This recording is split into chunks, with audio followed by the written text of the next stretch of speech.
Warahmatullahi wabarakatuh.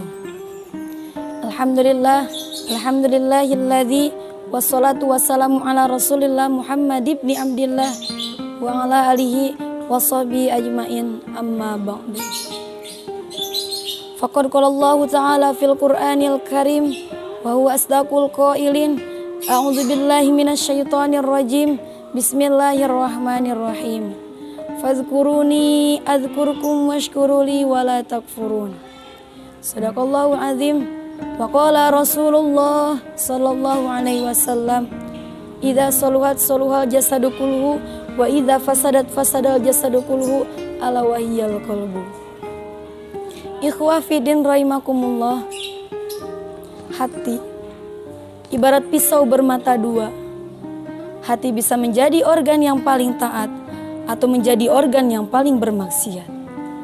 Hati juga yang bisa menentukan hitam atau putihnya akhlak seseorang, mendorong pemiliknya untuk mengorbankan jiwa dan raganya, atau membujuknya menjadi pecundang, memotivasi kekerasan tanpa belas, atau pengabdian tanpa batas.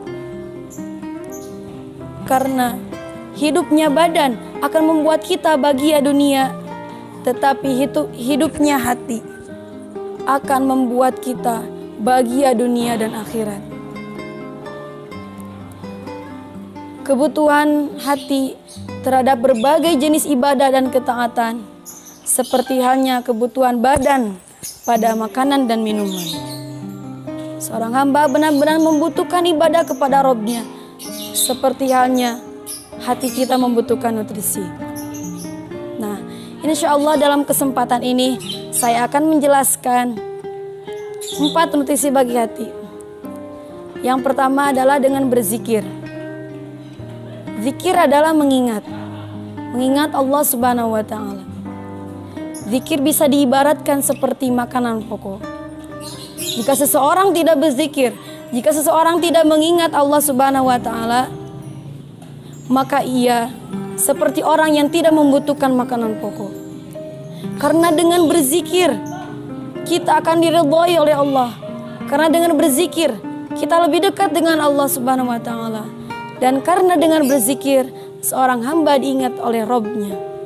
Seperti tertera dalam Quran surah Al-Baqarah ayat 152. Yang penggalan ayatnya, fazkuruni adzkurkum. Maka ingatlah kepadaku, niscaya aku akan ingat kepadamu. Ketika seorang hamba berzikir, mengingat kepada Allah, maka Allah akan ingat kepada kita. Yang kedua adalah dengan membaca Al-Quran. Pada dasarnya penyakit hati itu timbul dari 2 sumber. Yang pertama dari syubhat atau ketidakjelasan dalam kebenaran. Yang kedua adalah dengan hawa nafsu atau syahwat. Maka Al-Quran adalah syifa. Maka Al-Quran adalah obat dari berbagai jenis penyakit. Karena Al-Quran mengandung hikmah dan Al-Quran adalah pedoman. Yang ketiga, nutrisi bagi hati adalah dengan istighfar. Istighfar adalah maghfirah. Maghfirah adalah penutupan atas dosa-dosa buruk yang kita lakukan. Hasan Al-Basri rahimakumullah bertutur, perbanyaklah istighfar di rumah-rumah, di jalan-jalan, di pasar-pasar, di majelis-majelismu, dan dimanapun kamu berada. Karena sesungguhnya kamu tidak mengetahui kapan maghfirah itu datang. Maka marilah kita perbanyak istighfar, perbanyak ampunan kepada Allah Subhanahu wa taala. Karena kita tidak tahu kapan maghfirah itu datang, kapan ampunan itu datang. Yang keempat, nutrisi bagi hati adalah dengan berdoa. Maha suci Allah yang maha suci dan maha suci Allah yang maha agung. Allah memerintahkan kepada hambanya untuk senantiasa meminta kepadanya. Dan Allah mencela kepada orang-orang, kepada hamba-hambanya yang tidak meminta kepadanya.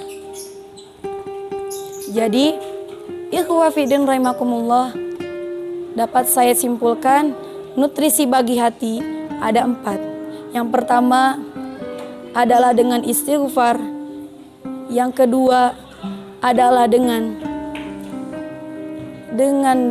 membaca Al-Quran.